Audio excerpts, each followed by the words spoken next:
Well, the Browns continue preparations for the Green Bay Packers on Christmas Day, Mary Kay, and they got some good news today. Kevin Stefanski was back in the building clearing COVID-19 protocols.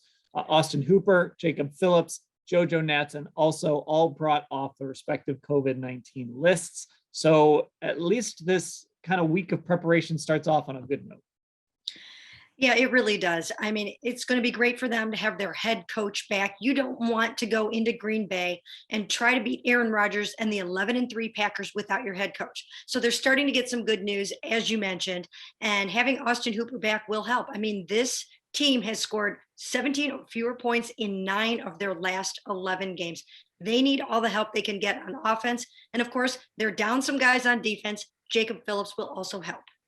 So when you mention they're down some guys on defense, obviously Greg Newsome already in the concussion protocol. He was added to the reserve COVID-19 list. So they probably aren't going to have their rookie corner back in time for Saturday, which, look, Green Bay loves to sling the ball around. And as good as Greedy Williams has been, especially if Troy Hill is out as well, you'd love to have Newsome on the field too. Yeah, I mean, let's not forget, Greg Newsome is their #1 pick this year, their first round pick.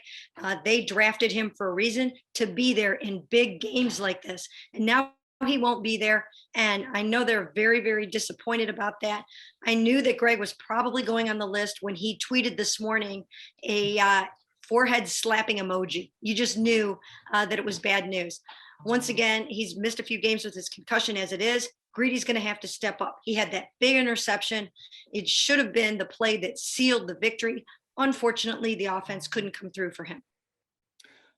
Some other things we're watching is this 10-day window, which would allow Baker Mayfield to come back potentially on Saturday.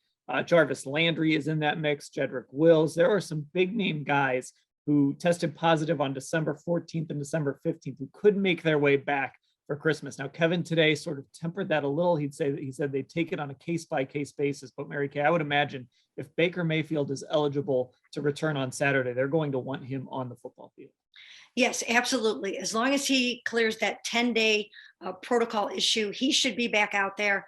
And that's what you want. I mean, you want Baker Mayfield going up against Aaron Rodgers if you can get him. You don't want this to be a Case Keenum game. You don't want this to be a Nick Mullins game. You want, once again, your #1 overall pick in 2018 to go out there and show what he can do in one of the biggest games of the season on an enormous stage, Christmas Day, nationally televised. It doesn't get much bigger than that. And of course, before that 10-day window, these guys could potentially test out still as well. Before the Browns would have to rely on that. So still a couple more days for them to do that. One other note, a couple guys on the list who maybe could make their way off. Troy Hill, likely not to play. He would actually fall in that 10-day window. And Kareem Hunt, who would not fall in that window, but could test out, he's likely not to play. And Mary Kay will wrap it up with some kicking news. Jamie Gillen is out. Dustin Colquitt is in as the punter. Not a huge surprise there, considering how well Colquitt punted when Jamie Gillen was on the reserve COVID-19 list. But the big news, Kevin Stefanski, a vote of confidence for Chase McLaughlin. He said, Chase is our kicker. So no kicking change coming at least this week. Yeah, first of all, let's all wish the Scottish Hammer farewell. Browns fans will miss him. He was a fun guy to have around. He was a little bit of a character, but as we all know, he was inconsistent this season. Dustin Colquitt came in and settled down the punting situation. Not so at kicker right now.